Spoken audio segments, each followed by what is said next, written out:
mobile app, on your Alexa-powered smart speaker, and on TuneIn, iHeart, and on Odyssey. From the Matrix Home Solutions Studios, this is Chicago's Morning Answer on AM 560, The Answer. If you're looking for the latest news, insight into what it means, and the sharpest opinion, there's only one station in Chicago where you can turn, and it's this one. We're AM 560, The Answer.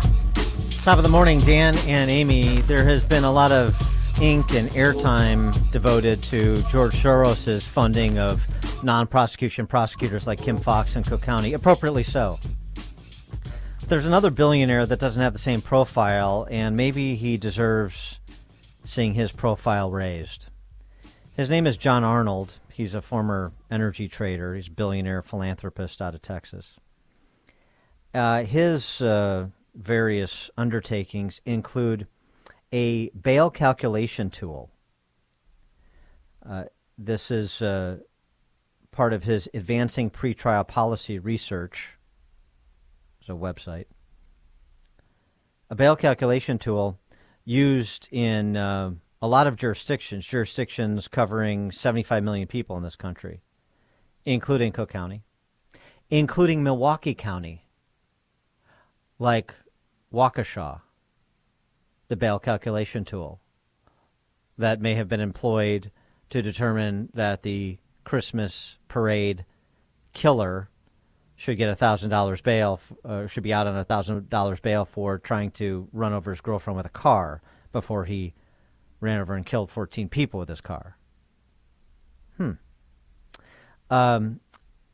Also, the Arnolds are known to fund other leftist undertakings, including single-payer health care, pro-abortion stuff. The website states that jurisdictions must adhere to the core responsibilities and follow practices to implement the assessment with fidelity and user responsibility. He gives this bail calculation tool away for free, but then you're required to adhere to it to continue to enjoy it. And this is supposed to be algorithmic and rooted in actuarial tables, but there's real question about whether it is. And, oh, by the way, to the extent that these jurisdictions, including Milwaukee County and Cook County, are using them, what have we seen in terms of the work product? For more on this topic, one I hope is brought up during her testimony today, we're joined by Amy Swearer, who is a legal fellow at the Meese Center for Legal and Judicial Studies. She is testifying at a Senate Judiciary Committee field hearing entitled Combating Gun Trafficking and Reducing Violence in Chicago, this morning at 9 a.m. Amy, thanks for joining us. Appreciate it. Thank you so much for having me. What about this piece of it? The tools that county prosecutors are using, maybe judges as well, then to set bail in these cases. So we talk about the lament of police and citizens alike, people being charged with crimes, including felonies, previous convicted felons. They're turned right back on the street, very low bail. We know there's these no bail reform laws, but what about the actual tools and who's funding them? That doesn't seem to me to have been a very significant part of the conversation to date. Well, so I think you're right. That part of it has not been too much of the conversation. And I think part of that is, at the end of the day, what we're looking at are numbers about the effects, right? The effects of these systems, whatever they are, whoever's funding them, the effects have been pretty darn clear. I mean, especially right here in Cook County, you look at, again, regardless of people's good intentions, regardless of, how useful criminal justice reform can be, the reality is that the hard numbers here are that this is bad for public safety, the way that it is being implemented, especially these new bail policies.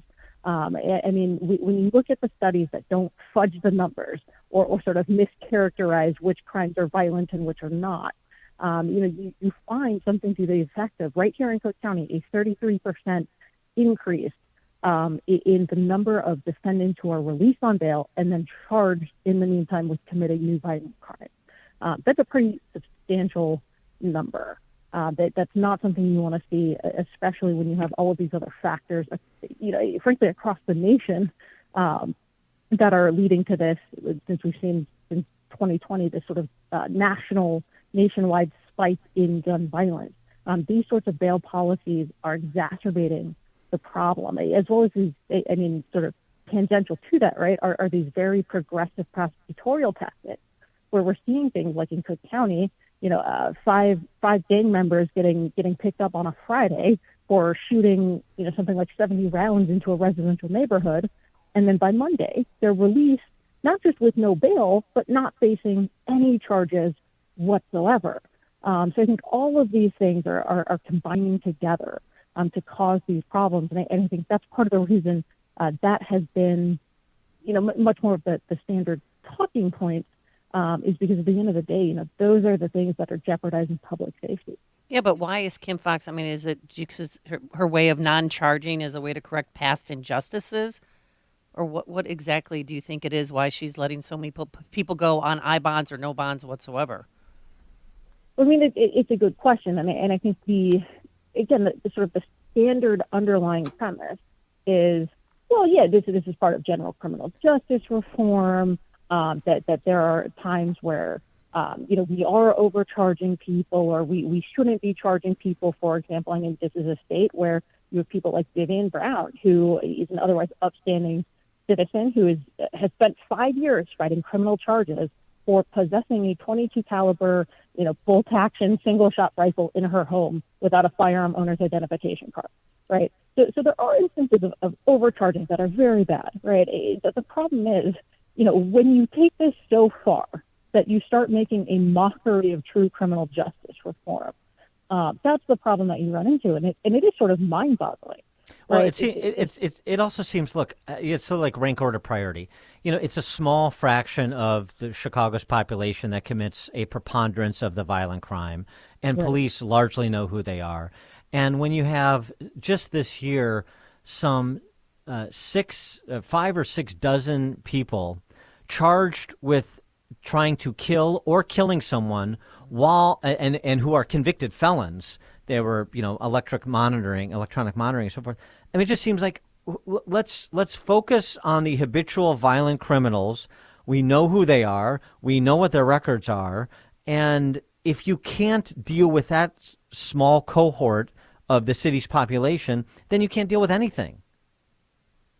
Right. No, absolutely. Because that is unfortunately what we know about violence and violent crime generally. Is it tends to be this very small subset of very serious repeat offenders who, anytime you release them on bail, that's sort of what you see. It's this small cohort perpetuating, or at least being, centrally involved in a lot of these crimes. So you're right. That is an important aspect of it. And it's also this idea of deterrence, right? The idea that swift and certain punishment is good at deterring people from committing crimes. When you have situations like I just mentioned, where you have people, getting into gang shootouts in residential neighborhoods on a Friday, being released on a Monday with no charges whatsoever, even though the whole thing's caught on camera, what that says to other would-be criminals in Chicago is, yeah, it's totally fine. Go keep shooting people. Go keep doing your criminal thing. And there's a very good chance that even if we pick you up, we're not going to charge you. And even if we do charge you, there's a good chance we let you out on very low with no bail. That's not a deterrent effect. That doesn't deter anybody whatsoever. What are the other policy issues you're going to raise at this hearing this morning? So I think part of it is, again, using Chicago as sort of a stand-in to this reality of, 2020. Something very clearly happened in 2020 that has just devastated an otherwise 3-decade trend toward, lower gun violence and homicide rates. And so what I do is I look at, what essentially that question, what changed in 2020? And what we see is that obviously, we went through a global pandemic. We went through several periods of widespread unrest. All of this is very devastating to these policies that came out of that. Were devastating to people's social networks, these sort of vital gun violence interruption networks. many of which are very informal, that couldn't continue operating under severe shutdown and stay-at-home orders, or with very profound social distancing aspects. You saw the way that police departments deployed their resources altered dramatically. You saw them pull back from a lot of the very proactive practices that normally are very good at interrupting measures of violence. These sorts of things, as well as this movement to defund the police, to cut police budgets, the lack of morale that caused among officers. All of these things combined with these rogue prosecutorial practices sort of created this perfect firestorm, this national environment that was ripe for violence based on everything we know about how violence works.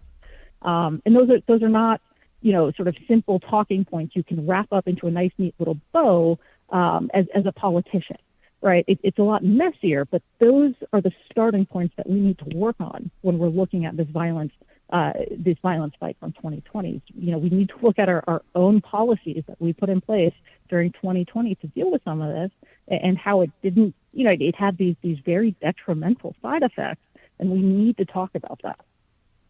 And in terms of the incentives presented, the other thing with respect to the actual perpetrators of these crimes is what the law-abiding see from their justice system in terms of their willingness to get involved and to identify people and so forth. And so they see, for example, in Chicago, 10% of those who shot someone, and we're approaching 4,000 this year, 10% are arrested. 1 in 5 homicide cases is cleared. So they see not only so it's not just the perpetrators that see how the system works. It's also the law-abiding residents that say it's not worth my time because the chances they're not going to get caught, and if they do, they're not going to get prosecuted, or they're not going to serve a significant amount of time. Oh, absolutely. I mean, it's detrimental to everyone's sense of well-being. When criminals feel they sort of have the reins to do whatever because there's a very low likelihood of them being caught. And again, you look at sort of what plays into this when you have, we're on 2 years of, again, not just in Chicago, but sort of across the nation, changes in the way that police are being deployed, whether they're enforcing COVID-related measures, whether it's, these sorts of measures to sort of withdraw due to anti-police sentiment, and the sort of like social justice aspect of policing, where we're going to stop these minor stops for people that are actually very good in the long run at catching criminals, preventing crime, the sort of hotspot policing. When you do that, you wind up with those lower crime clearance rates. You wind up catching fewer, especially for things like homicide or shooting. That lack of involvement. And not interrupt, but it's not just police stops too. It's also prosecuting lower level offenses like these smash and grab robberies. And the idea that you have to steal $1,000 worth of stuff before we think that robbery is a problem. That also sends a pretty clear message. Oh, yeah. I mean, it's across the board. This sort of message of, who's really in charge here? Am I, as a would-be criminal, am I going to face consequences? Whether it's homicide, whether it's getting into a shootout in a residential neighborhood, whether it's a smashing burglary. Am I really going to face consequences for that? And I think it's very clear that, again, based on a lot of these combination of factors that we just talked about, the answer in most cases is no. You're really not. And that really does, it's detrimental to the mindset of law-abiding citizens, and it bolsters sort of the confidence of criminals to keep committing crimes even while they're out on bail. For example, just the other week, you had I think it was the 56th time in Chicago this year, you had an individual out on felony bail who that we know tried to shoot or did in fact murder someone with a gun while out on felony bail. That individual was already out on bail for another violent crime, out on probation on top of that. And it's just mind-boggling that, when that happens, all these ample opportunities to lock that individual back up nobody bothered to do so. Well, hopefully the Democratic politicians will listen to you and do something. You can hope. She is Amy Swearer, legal fellow, Meese Center for Legal and Judicial Studies. She's testifying at a Senate Judiciary Committee field hearing this morning, combating gun trafficking and reducing violence in Chicago. Say hey to Saka Durbin. It'll be interesting to see what he has to say on this topic. We'll be watching. And she joined us on our turnkey.pro answer line. This is Chicago's Morning Answer. I want Christmas. Just give me